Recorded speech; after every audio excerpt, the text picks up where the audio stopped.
kita akan mencoba menyapa Dr. Habib Zainal Abidin Bil Faqih. Habib Zainal Abidin. Assalamualaikum Habib Zainal Abidin Bil Faqih. Waalaikumsalam warahmatullahi wabarakatuh. Ya Habib, gimana kabarnya Habib? Alhamdulillah, saya mohon maaf lagi sama-sama mobil juga ada 3 kegiatan.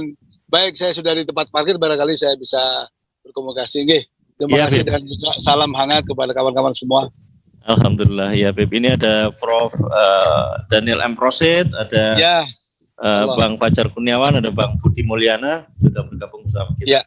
Habib, bisa disampaikan Habib dasar pemikiran dan apa pointers-pointers pernyataan sikap yang disampaikan oleh KKNU 1926 yang sekarang ini lagi di bawah surat pernyataan print out-nya, fisiknya oleh Gus Abdul Razak, oleh Kiai Haji Ahmad Fauzi dan oleh Kiai Haji Ja'far.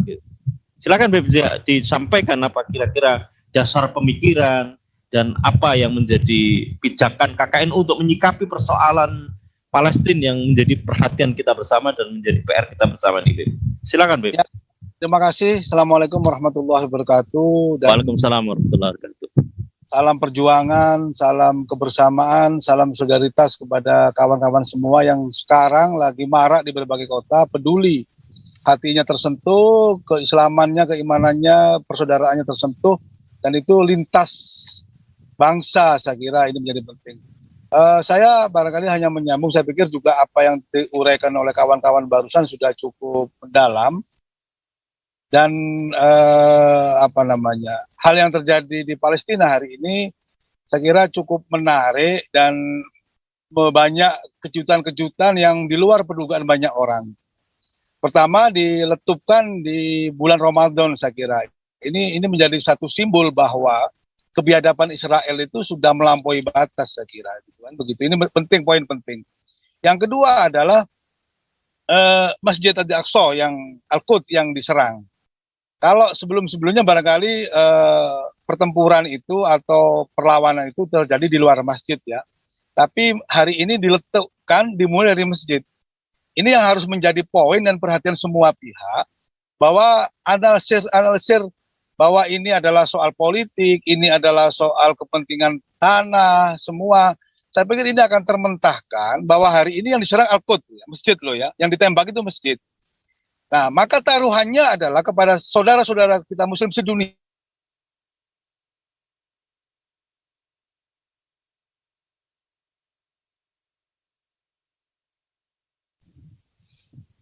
Halo, Habib Zainal Abidin, masih monitor, Habib?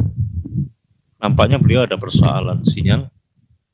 Dalam Masjidil Haram Nabawi dan ini menjadi poin penting saya kira untuk mementahkan banyak pengamat dari kalangan-kalangan Islam sendiri yang kemudian menarik konflik ini atau persoalan ini kepada ini ada fraksi-fraksi di antara mereka, ada perebutan tanah, ada kepentingan politik, ada kepentingan minyak di sana, ada macam-macam. Saya kira kalau semua konflik itu ditarik ke sana ya pastilah kan begitu. Cuma tetap ini adalah soal ketidakrelaan Yahudi kepada kaum muslimin. Yang ketiga, sebelum saya nanti bicara soal poin-poin dari KKNU adalah bangsa Indonesia, saya dan kita semua mesti sadar. Kita ingatkan kembali bahwa Palestina punya andil yang amat sangat besar yang tidak bisa dihapus oleh apapun. Negara ranking pertama, komunitas nomor 1 yang mengakui kemerdekaan Indonesia yang tatkala itu Indonesia merdeka tanpa diakui di beberapa negara, saya pikir juga menjadi persoalan lain. Ini kenyataan, bukan rekayasa. Saya kira ini penting bagi kita agar ukhuwah Islamiyah mulai dari Indonesia pra-merdeka, berjuang dan lain sebagainya, ini nggak bisa kemudian dihapus di akhir-akhir ini seolah-olah anti Arab, anti Timur Tengah, memisahkan agama dengan soal ras dan sebagainya. Kemudian ada kata-kata yang menyakitkan Timur Tengah atau Palestina itu bukan soal bangsa Indonesia. Ini saya pikir sudah rusak otak pemikirannya bahwa kita punya jasa besar mereka kepada kita. Belum lagi soal finansial, belum lagi hubungan diplomatik pada era-era awal yang sangat dibutuhkan oleh bangsa ini. Nah, berikutnya sekarang tinggal bagaimana saringan-saringan umat ini bisa muncul. Tidak apa-apa lah, biarlah mereka ada yang berbeda, ada yang menafikan, no problem bagi kita, saya pikir tidak masalah. Biar ini adalah ukuran keimanan kita. Dan sesungguhnya kawan-kawan saudara kita di Palestina ya, mereka hebat kok, bisa memperjuangkan dirinya sendiri kok. Mungkin walaupun senjata itu terbatas, tapi mereka punya semangat, punya ruhul jihad yang ini tidak dimiliki oleh dunia lain. Saya teramat tidak terlalu pesimis lah. Seluruh pertempuran pada masa Rasulullah dan sahabat, yang pada masa Rasulullah itu nyaris 27 kali pertempuran lah ya, perperangan membela akidah, itu kan kemudian hampir semuanya kita terbatas, jumlahnya terbatas, logistik terbatas, tempat juga sangat jauh dari kota. Hebatnya para Rasulullah dan sahabat ini kan tidak pernah bumi hangus, walaupun bertempur membela agama, tapi tidak melibatkan wanita, tidak melibatkan anak-anak, tidak bumi hanguskan kota. Ini satu catatan penting bahwa ketika Barat yang katanya memegang teguh peradaban itu, justru perangannya kan licik. Dia pakai udara, kemudian menghancurkan kota, membumi hanguskan kota, membunuh anak-anak, menyandera wanita. Ini apa peradaban macam apa? Ini nggak dikenal dalam Islam. Jadi seburuk-buruknya orang Islam itu masih beradab kok. Di medan tempur pun masih beradab. Tidak pernah sekalipun Rasulullah dan sahabat itu bertempur di dalam kota, nggak pernah. Uhud, Badar itu ditarik semua di luar kota dan bertahan mereka. Karena menunjukkan bahwa Islam ini bukan mau berperang tapi mempertahankan. Kalau ada ekspansi, itu bukan ekspansi, itu adalah pembebasan. Pembebasan kaum lain untuk kembali dan beriman kepada Allah. Nah, ini penting. Terakhir saya kira belum disambung dengan kawan lain soal kita di KKNU 26 Komite Khitoh. Ya, ini ya gerakan moral kita bersama bahwa kita sebagai umat Islam Indonesia yang sadar, yang memiliki berutang jasa, maka ingin memberikan kontribusi gitu kan, memberikan surat pernyataan, menentang, prihatin, dan memberikan bantuan semampu dan sekuatnya kita menggalang kebersamaan agar diplomasi ini menjadi imbang. Jadi kami berkirim pernyataan dengan bahasa Indonesia, bahasa Arab, dan bahasa Inggris ke pihak-pihak terkait, kepada Pak Presiden, kepada Ketua MPR, kepada Ketua DPR, kepada duta besar yang bersangkutan terhadap ini, juga kepada beberapa ormas besar di Indonesia, agar kita meyakinkan bahwa kita bersama-sama sesungguhnya hari ini untuk membela Palestina, memberikan dukungan sekuat-kuatnya, semampunya, apalagi bangsa Indonesia ini bangsa yang besar. Saya kira malu kita di percaturan dunia sesama Muslim dunia, Indonesia sebagai negara besar terbesar di dunia, negara yang pertama kali diakui kemerdekaannya, kok cuma diem aja melempeng saja dengan berbagai alasan, saya pikir ini sudah bisa kita terima. Nah, maka KKNU ingin bersama-sama ormas yang lain untuk tampil memberikan dukungan, memberikan kekuatan semampu kita, baik itu pikiran, pernyataan, juga logistik, dan lain sebagainya yang bisa kita dukung. Ini saya kira menjadi poin penting untuk perjuangan kita hari ini. Itu Pak Selamat. Ya, Alhamdulillah di saat Dr. Habib Zainul Abidin Bilfakih FPD menyampaikan pemaparannya tadi, terlihat di lapangan Kiai Haji Ahmad Fauzi dari KKNU juga memimpin doa atau memberikan tausiah kepada kita semuanya di lokasi acara di depan DPRD Jatim, dan saya dikonfirmasi oleh teman-teman, ternyata juga ada delegasi KKNU 1926 yang juga masuk menjadi bagian dari tim audiensi yang ditemui oleh Ketua DPRD Jawa Timur. Alhamdulillah ini adalah sebuah kebersamaan di antara kita semua elemen untuk memberikan penyikapan yang sama. Beb, bisa diberikan sedikit pointers apa yang kira-kira disampaikan oleh KKNU dalam rangka menyikapi Palestina dalam surat pernyataannya itu, Beb? Cukup panjang tapi ada beberapa poin. Yang pertama tentunya kita merasa mengutuk dengan keras, kemudian merasa mengajak yang pertama tentunya mengutuk dengan keras kebiadaban daripada Yahudi Israel, baik itu dalam konteks kemanusiaan maupun dalam konteks sebagai negara yang semestinya meminta perlindungan kepada Palestina, meminta bagian, meminta kebersamaan, justru malah ini pendatang malah menyerang pihak yang pribumi daripada bumi Palestina. Ini menjadi poin. agar semua pihak sadar. Yang kedua, kita memberikan dukungan dan akan dilanjutkan dengan silaturahmi kepada para tokoh, kepada para petinggi negara, kepada semua pihak yang dipandang perlu untuk diajak bersama-sama memberikan dukungan berkelanjutan. Itu poin-poin yang menjadi penting. Di samping memang kami menyadari dan kami juga banyak menerima masukan. Apalah artinya dukungan diplomatik? Apalah artinya pernyataan-pernyataan? Karena Israel sudah tidak terlalu mempan memang. Memang mereka sudah dikenal sejak awal memang bangsa yang bandel. Kami paham itu, kami tahu itu. Dan ketika kita tidak berbuat apa-apa kan nggak bisa juga. Artinya kita menunjukkan empati sebisanya, walaupun itu selemah-lemahnya dukungan gitu kan. Karena memang itu yang diperlukan. Dan kami juga menyadari bahwa, tapi ini adalah poin penting. Poin pentingnya kenapa? Ketika Amerika dalam hal ini tidak terlalu garang dibandingkan ketika zaman Trump dan Bush ya, walaupun tetap berpihak kepada mereka. Dalam poin itu kita juga menyaksikan bahwa terkejut loh sebenarnya. Israel juga kaget hari ini, tidak disangka bahwa kekuatan Hamas dan sekitarnya itu cukup membuat kerepotan, dan ini di luar kesadaran kita lah. Maka kita juga ingin terus KKNU ingin mengobarkan api perjuangan mereka dan menunjukkan kebersamaan, karena kelemahan kita ini di antara kita itu sukanya gembosin gitu loh ya. Saya juga mengatakan kalau memang nggak dukung nggak apa-apa, tapi jangan ngembosin gitu. Jangan kemudian melemahkan, kan aneh. Nyumbang enggak, doakan tidak, ngomongnya yang aneh-aneh ini justru malah merusak perjuangan, saya pikir begitu. Tapi nggak apa-apa lah, ini fenomena yang terjadi. Jadi itu ada 3 poin penting, kami mengajak dan akan roadshow ke kawan-kawan semua ormas yang bisa diajak bersama-sama untuk memberikan dukungan sebisanya, sekuatnya, baik diplomatik maupun logistik dan kemanusiaan.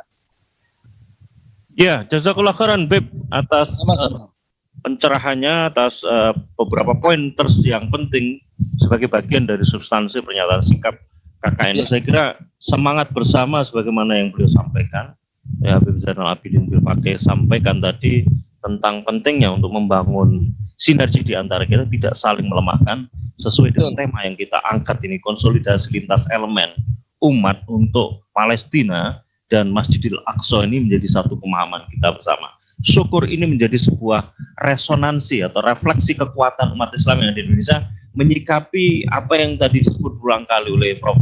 Daniel M. Rosid sebagai perang asimetris, di mana kekhawatiran kita untuk menjadikan Indonesia sebagaimana yang ada di Palestina yang gejala-gejalanya mungkin dalam bentuk yang berbeda, tidak langsung tampak gitu musuhnya, tapi istilahnya musuh dalam selimut lah, kira-kira seperti itu. Dalam bentuk perang-perang pemikiran ini juga satu kewaspadaan tersendiri, terutama kemarin yang diangkat oleh Pak Hidayat Nur Wahid, disitir oleh Bang Mardhani Alisera sebagai Zionis Nusantara. Ini tentu menjadi sebuah fenomena yang perlu kita kritisi bersama, yang sudah sedemikian masuk juga menginspirasi berbagai kebijakan-kebijakan yang perlu kita kritisi bersama. Terima kasih Beb atas perspektifnya. Kita akan coba floor, kita akan berikan kesempatan kepada para tokoh yang ada di Zoom Meet, Ustadz Najih Ihsan atau Ustadz Abdul Hakim atau Ustadz Zainal Abidin. Silakan Ustadz Najih Ihsan. Ustadz Najih Ihsan, monitor Ustadz. Assalamualaikum Ustadz Najih Ihsan.